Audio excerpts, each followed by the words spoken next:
This week on Cartoon Dumpster Dive, we cover the movie Titan A.E.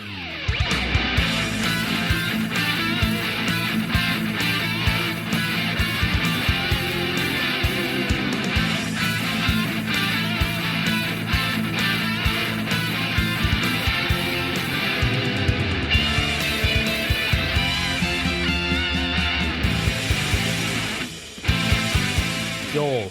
Yes, Andrew. I have a confession to make. All right. Speak to me of your sins. For years, I did not get why this movie was called Titan A.E. Specifically, the A.E. part.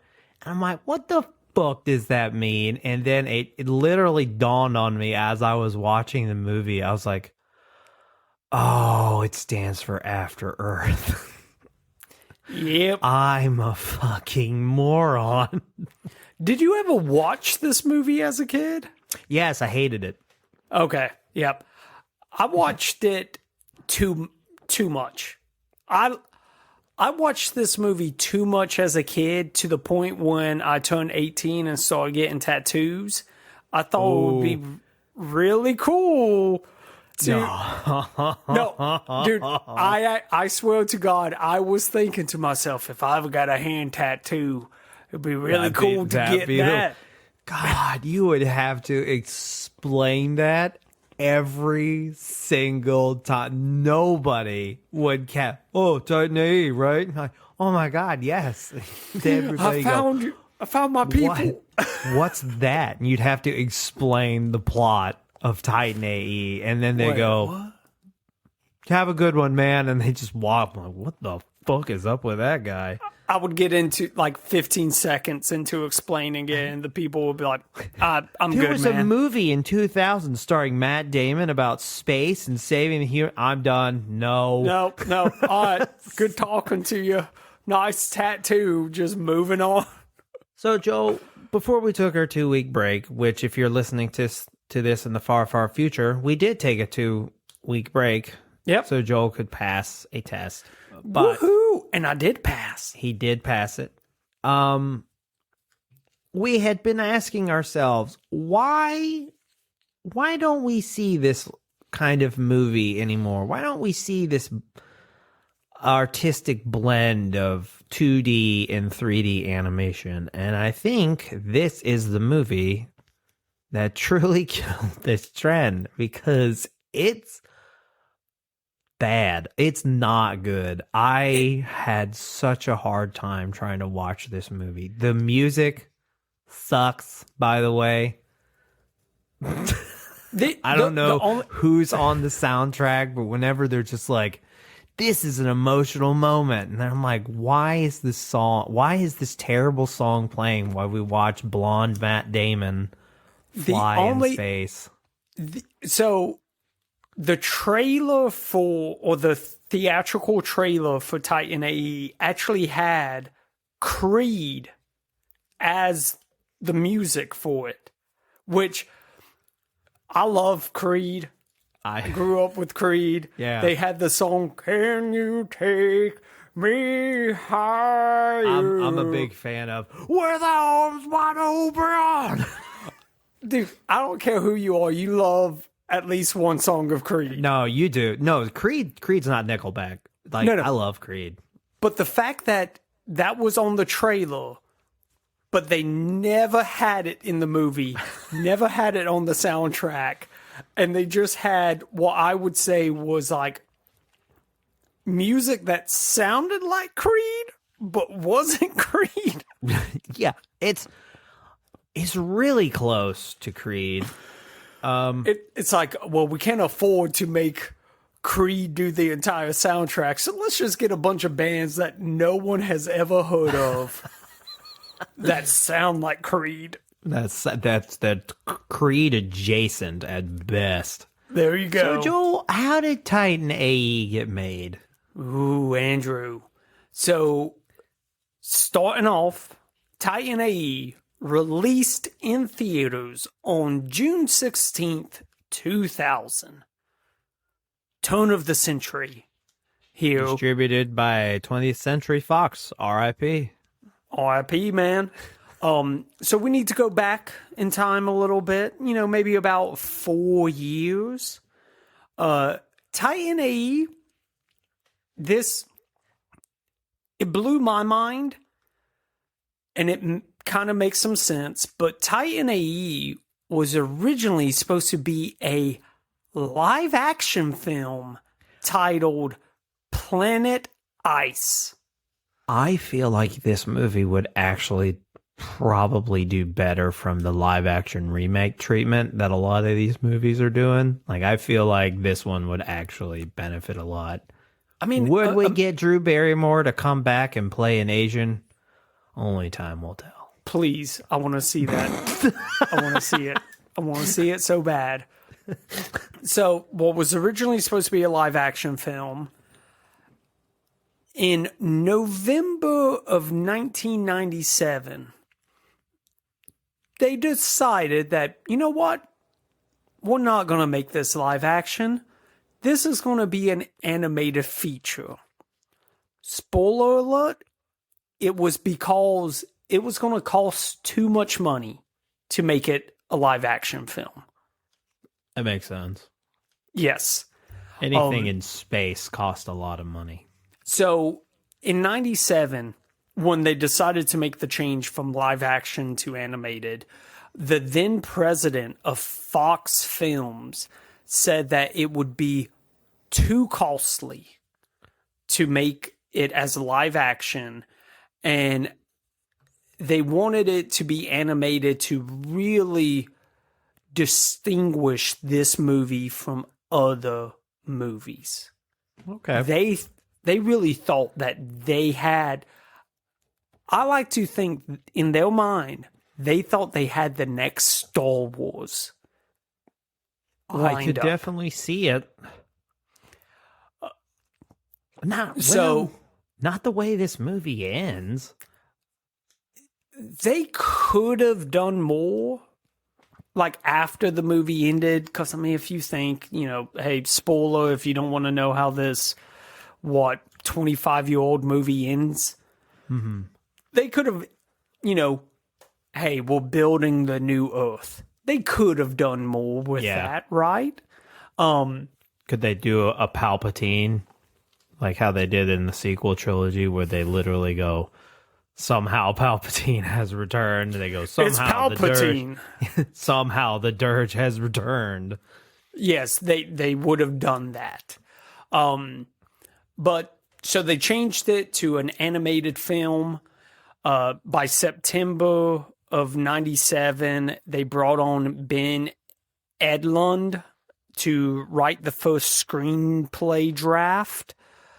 From there, John August, he came on board to the project in February of 1998. He was brought on to polish the dialogue for the film.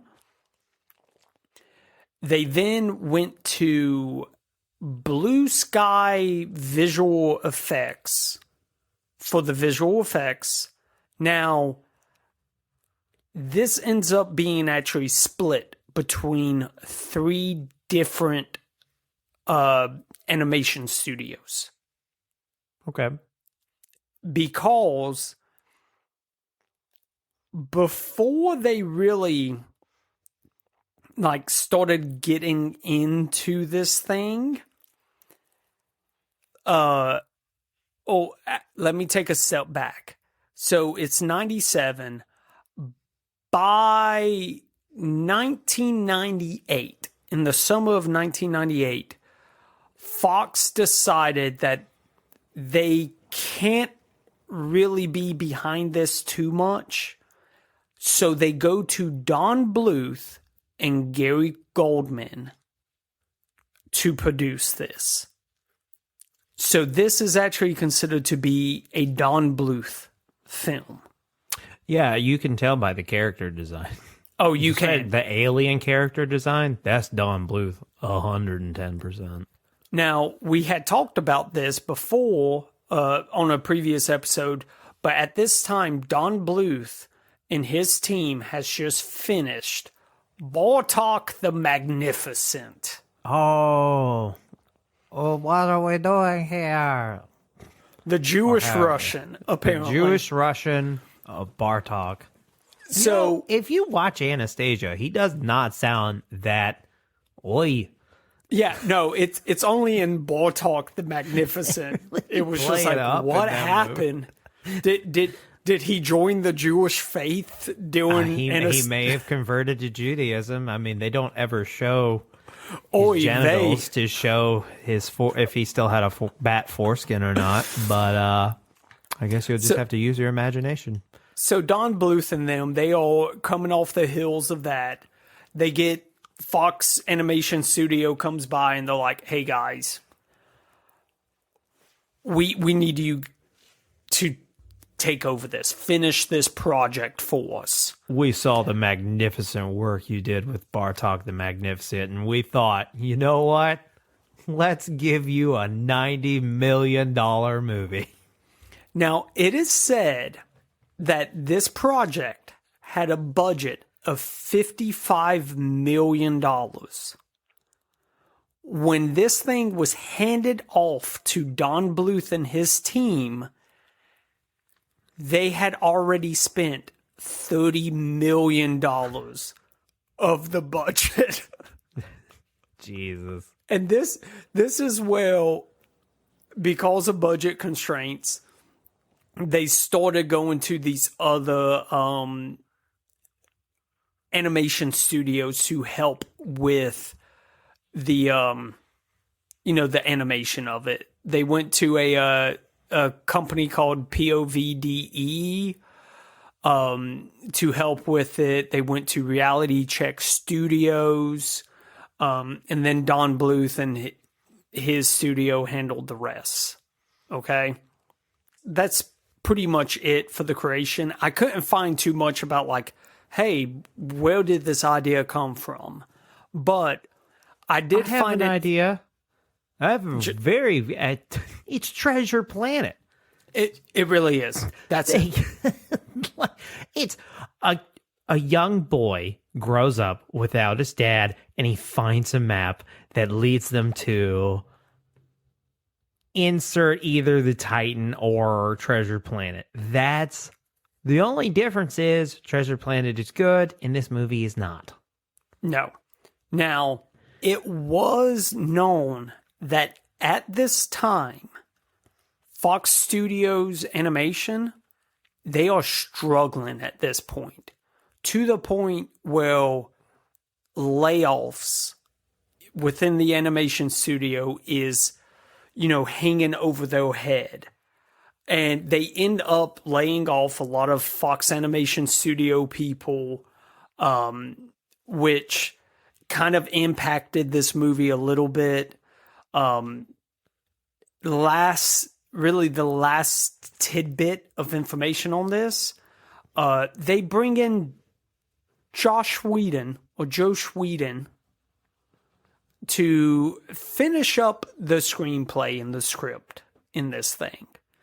Now, you had mentioned a couple of weeks ago how he always writes a character where it's like the woman's like, I can't have a baby. I can't have babies. I'm barren. They literally in Black Widow, they remove her uterus.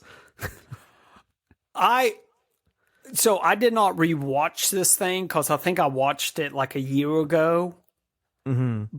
But I don't recall the main character being barren or the main female lead being barren. Because if she is, it kind of ruins the whole, hey, we're going to make a whole new planet Earth. Yeah, kind of. Well, there were other humans. We're going to repopulate Earth, but I'm barren.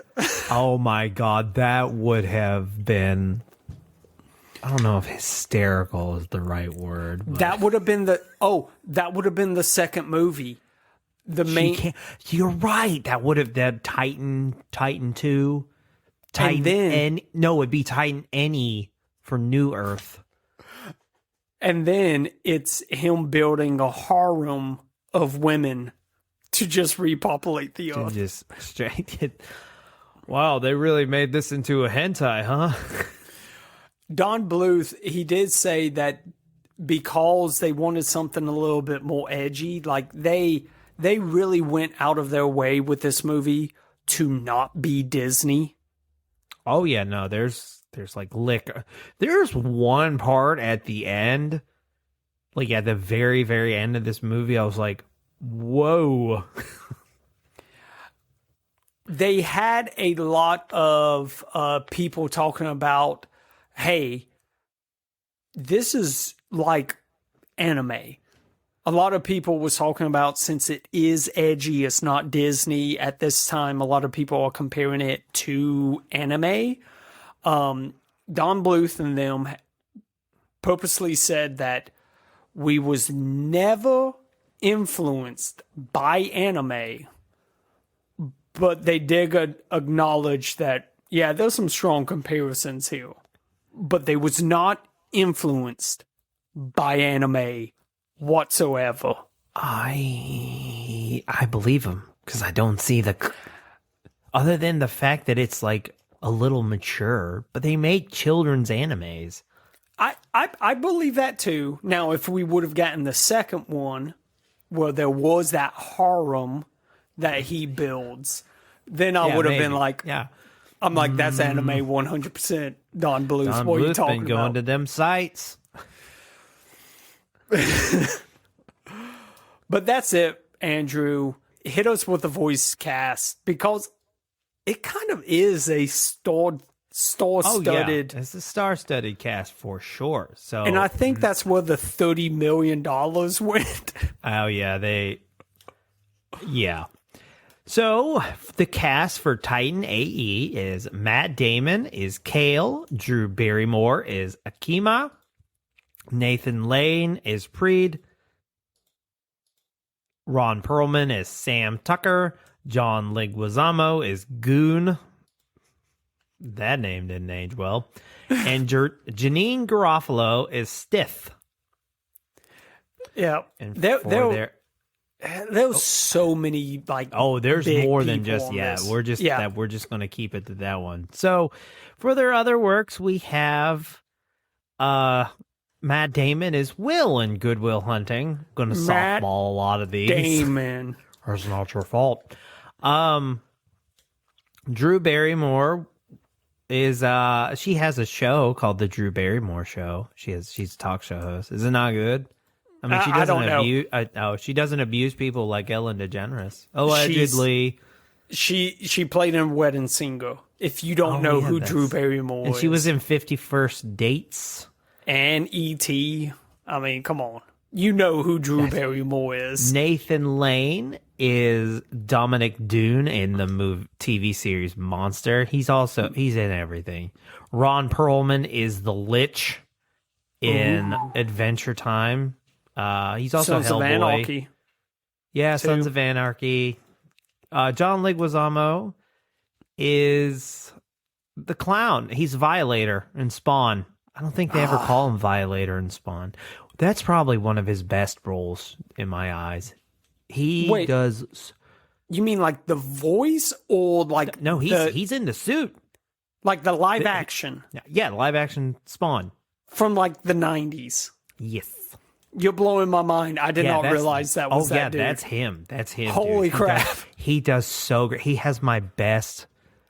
One of my favorite lines from that movie is from him, where he's like, every time you hear a fart, a demon gets its wings. And he goes, oh, twins. I love that movie. And then Janine Garofalo was in a terrible movie that we reviewed once called Lava. The worst movie ever. Oh, my brain. Janine, you come on our show and you talk about Lava and how your career went so far down. Why? Why did you do that? That would be my one question. Why I'm actually did you a big do fan that? of Janine Garofalo. She had to have been tricked. She was also too. the bowler in Mystery Men, which fantastic movie. And a great comedian. Yes. So, Joel, let's talk about this movie. First and foremost, though. Can you take me higher? Titan A.E. is actually the first major motion picture to be screened in end-to-end digital cinema. Oh, It was done what 10 the hell days does before that the mean? film. I don't know. It was just the first digital screening at All the right. Supercom 2000 trade show. Oh, here we go. The film was projected simultaneously at the trade show in Atlanta, Georgia, as well as screened in Los Angeles. It was A.T. it was sent to both screens from 20th Century Fox production. Okay, so awesome, I guess. So I have a few notes about this movie as I was watching it. All right, let's hear 'em. The Dirge is a great villain alien name. Right. The other note I had, it's very rare that I take the time to take notes in a movie. Usually I just kind of improv everything I feel about it. But I wanted to go the extra mile or the bare minimum, depending on how you Depending view who this you podcast. ask. I also put in my notes the music kind of sucks. Music's not great. There was one thing I had a question. So Stith, Janine Garofalo's character, is a kangaroo-built woman. Yes. And I was wondering how many sexual awakenings came from that character, because she is the alien character, and I would say probably a lot. I'm sure it had to. She had them thighs, buddy. I'm sorry. Okay. Maybe I'm divulging too much, but I was a kid watching this movie a lot. I wasn't Right. opposed to finding, anamorphic animals at that age somewhat attractive. But Stith was not one of them. She was not. So one thing that I put in my notes is, what in the hell is up with the human faces? Because when they're it's almost like they rotoscoped their faces, because they're just all over the place when they're talking. Dude, I feel like I know that's like Don Bluth, his shtick in a sense when it came to animation. I don't know. Yeah. But like it is uncomfortable. Like some of the animation in this movie, maybe compared, like especially when they do like the rotoscoping, like 2D animation with the 3D animation. Oh yeah, dude, it's jarring in this It's movie. rough. It is not a good blend. Speaking of bad CGI in this movie, the Dirge look like bad PS1 characters, and Yep. honestly remind me of the original Polygon Men from Super Smash Brothers when you do the 100-man melee. I could see that. And but now I want to say some good things about this movie that I did enjoy. There is one part where they're trying to sneak into a place, and they're trying to sneak past a guard. So the captain is like pretending to be a slave, and Purd is trying to be like this slave master, and then Stith is dressed up in robes, and the guard sees through it immediately. The first thing he says, he goes, "You're not a slave trader, and that's not a slave. Look at how he stands. It's way too confident." He's way too confident of a man to be broken by slaves. Also, that woman is wearing bed sheets. Called him out immediately. Like, it's just like he just tears apart their entire disguise immediately. And I was just like, this is pretty funny. One thing, as I was watching this movie, I wrote this down as I was watching this movie. So this is like a live reaction almost, because I Okay. didn't remember much of this movie. I kind of thought there would be a twist, like, the captain is evil, but nope, the Dirge just don't like the human race. Oh, wait, never mind. The captain is bad. Just like as I'm writing it, that scene where it's like they stumble upon him working for the Dirge, I was like, Oh, whoops. Oh, I should have never finished mind. the movie. They fooled you. They tricked you that good. Here So, is one thing I don't get about the plot. Why does the Dirge care that they made the Titan? the Dutch, Are they even are humans just like that big of a threat? They're like, they figured out what? We got to shut that down. I think that's what it is. And maybe because I do feel like they wanted to possibly do more with this story. Right. But I feel like maybe they was going to explain the Doge a little bit more in like other stuff. Yeah, not for nothing. This movie's only 95 minutes. Now, there is more stuff. Like they actually did like comics and books Okay. based in this universe. Maybe some of that explains it a little bit more, but when you just watch the movie, the only reason you can come up with is they just want to wipe out humanity. We Yeah. don't know why, but they just want to. I will say that Perd, I don't really remember how his name is pronounced, but Nathan Lane's character is the perfect ambiguously gay character that has ever graced the screen, because it's like they don't go right out and say it. And I put in my notes not to put on my go woke, go broke hat, but which is not something I think anyway. But I was like, it was just like he's like, it's one of those, if you met him in real life, you would look at someone who also knew him. You'd be like, hey, is he gay? And I'm like, I don't know. I think so, but I'm too afraid to ask. Okay. You ever watch Modern Family? Right. He's in Modern Family. He plays a gay man in that. He plays that. If he's not gay. No, he is. No, Nathan Lane is gay. Okay. He better be. Life. Because. I'm just saying, Preed, the character, is just super ambiguously gay. But I think it's just because he's voiced by Nathan Lane, and I know he's gay, so maybe I don't know.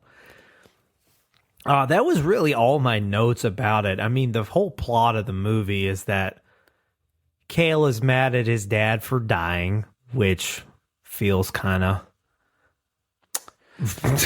How dare you die, Dad? How dare the human race be on the verge of extinction from a energy-based alien race? How dare you die during all of this while you are also trying to save the human race? How dare you? Yeah, it's just like, my dad left. I'm like, your dad died, so you might want to cut him a little slack. It's not like he was just like, hey, I'm going to go pick up some milk, and never came back. He didn't exactly leave because he wanted. He left for everyone. I mean, and he paid the ultimate price.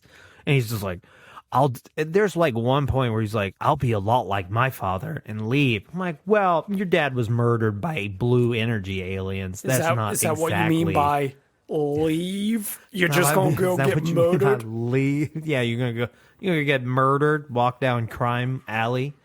So who wants it? Come shoot me. Because, he's got the ring, and then the ring makes the map show up on his hand. So cool. Like, that was so cool. I know it's so lame as an adult, but as a kid that was so bad. cool. I do think that Kale throughout this entire movie is just like, I don't understand why we're putting so much effort into finding this thing to save the human race. Were they really that worth saving? I mean, we had a good run, and then literally when the captain does his heel turn and is like, I'm actually working for the Dirge, and we're only finding it so we can blow it the fuck up. Who cares about humans? Which also doesn't make any sense, because why didn't they just kill Kale? Because without him, you can't find it. Or, you can't find it. And if you can't find it, it's lost forever. Yeah, no, just But- shoot them. Yeah. It just go, okay, no more map. And obviously they haven't been able to use it, so we're good. And then, but then the captain has another change of heart. And this is when, they have their moments where they're like, this is not a kid's movie. We said corn liquor at one point. Oh yes, But then the captain, there's a double cross when Preed is just like, I'm actually working for the dirt too, but only I got to kill all of you. And then they have a fight and they snap his neck assassin style, and he goes limp like a live leak video, and you're like, oh fuck. they ain't playing around. And then there's something that, what is it? One of the relays won't shut. And so the captain sacrifices himself to Be the connection. also Kale is, I guess they had to give Kale something because he's super smart. He's an inventor. They touch on that early in the movie. And they had to give him that because he gets his ass kicked in every single fight he has in this entire movie. He has Just like zero any nerd. W's. Yeah, nerds can't fight. Never forget that. That's what the real lesson of this movie is. Nodes. Anyway, they use the Dirge's energy to power the Titan, and then you learn that the Titan makes Earth. They Yeah, don't make a new Earth. It's basically a terraformer. It terraforms a planet. I have a little bit of a question. Okay, so what is one of the main... Well, actually, no, it's not the main. It's the source of life on this planet. Oxygen. What is it, Joel? Oxygen. No. Water. No. The sun. Oh, yes. sun. Yes. The sun literally makes everything on this planet work. Rotation, weather, everything. Granted, the atmosphere plays a big part in that because if we didn't have that, the sun would cook us alive. I don't remember seeing a star where they shot that thing.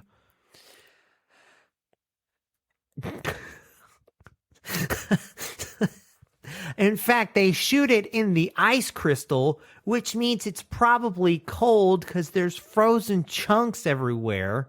So, what the fuck are we going to do with this planet? Because, there are several planets in our solar system right now that technically have the same makeups as Earth. There's like a moon on Saturn that's like pretty much if we could make it there, we wouldn't have to terraform it a lot. They're not in our solar system anymore. They're in a different... Yeah, but there's no star. There's no light. They can't grow shit without light, Joel. It's science fiction. In order Anything to can make happen. a planet work, you need a giant fucking nuclear furnace in the sky, so to speak, and they don't have one. So Bob, which is New Earth, is not going to be around for long. Or that could have been the plot of the second movie. Shit, we need to move this planet to a sun. Shit, there's no sun here. That would be it'd be called Titan A.E. Fuck, there's no sun here. It would be called Titan Push because they're just having to push the planet.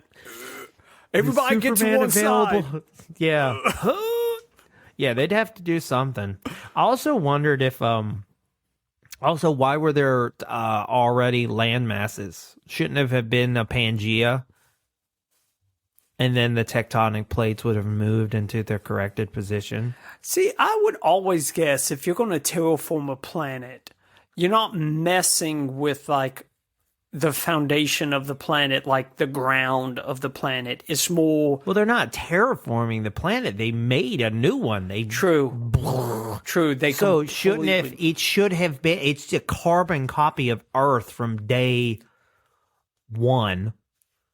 And so you had one landmass, so it should have been one land.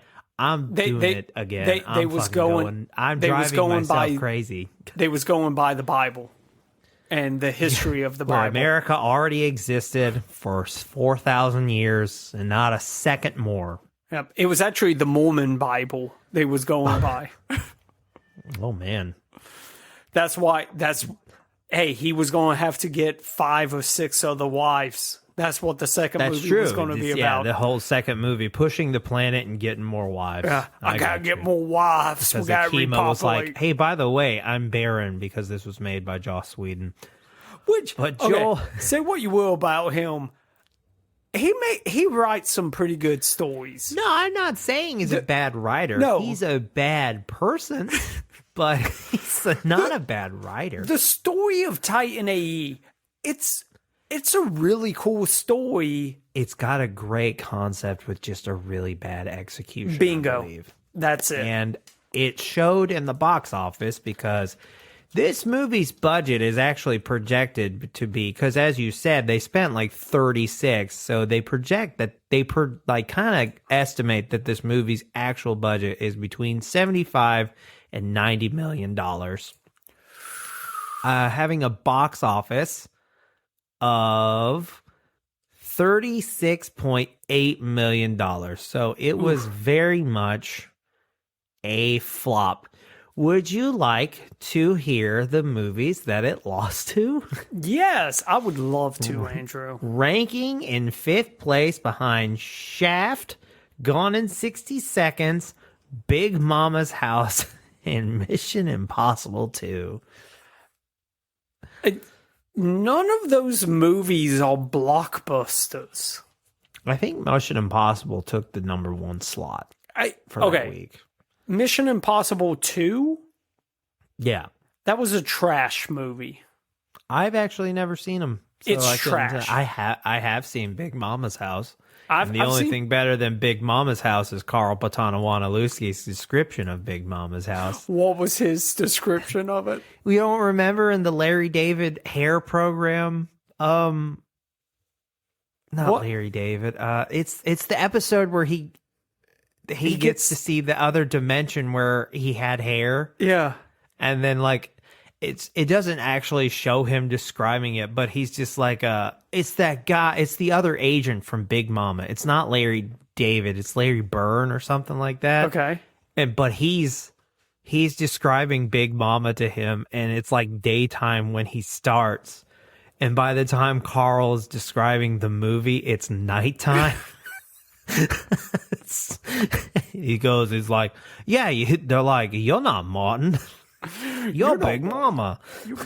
It's one of my favorite scenes. It's like he just stands there and lets him talk about Big Mama for what is essentially hours. A whole day. Yeah. But, Joel, I believe it's time for your new reoccurring segment. Reviews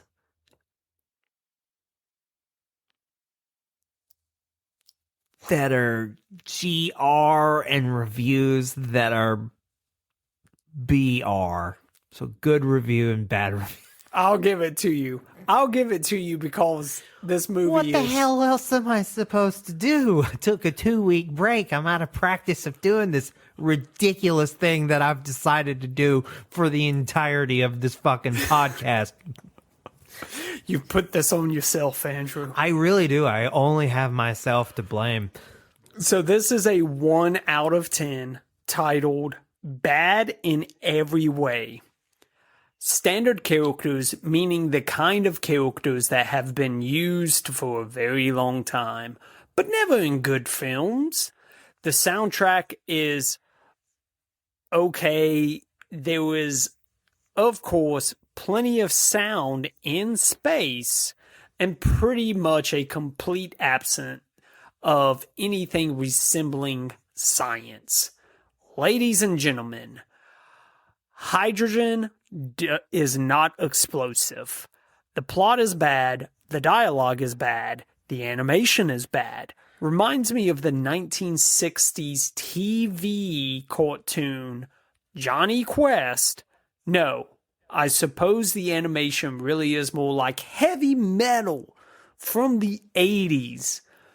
But it still reminds me more of Johnny Quest. In fact, now that I think about it, yeah, I think this film is as a whole pretty much on par with Johnny Quest. This guy did not edit his review. He's like, He's just typing as he's thinking. As he's thinking, it's all just coming out in one go. That's, you know what? That's pretty impressive typing skills. He must have done like talk to text. You know what? As a matter of fact, why is Johnny like Quest? Johnny Quest.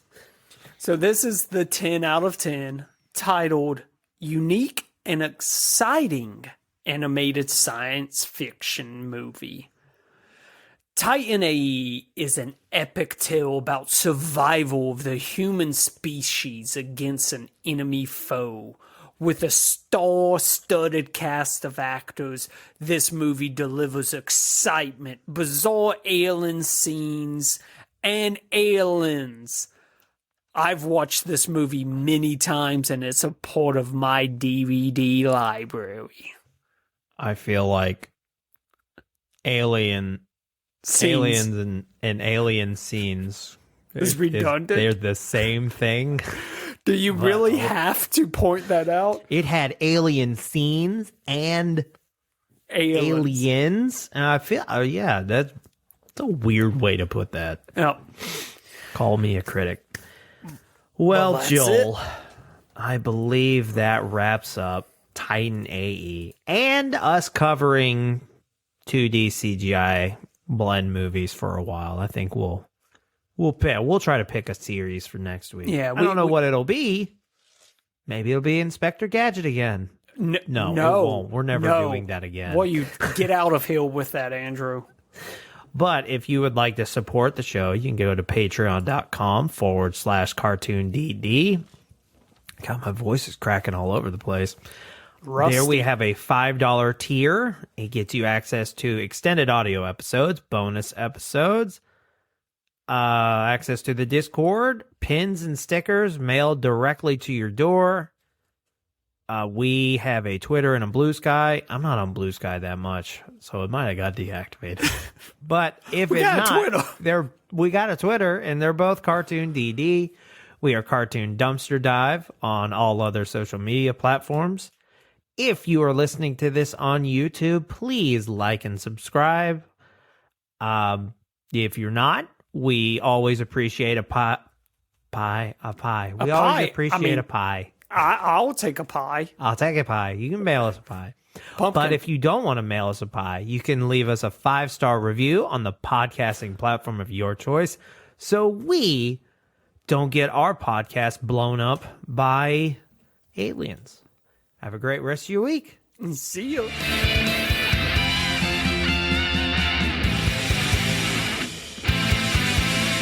Yeah. Hey, but speaking of pies, we got a pumpkin pie. This has been a Lug Hole Podcast.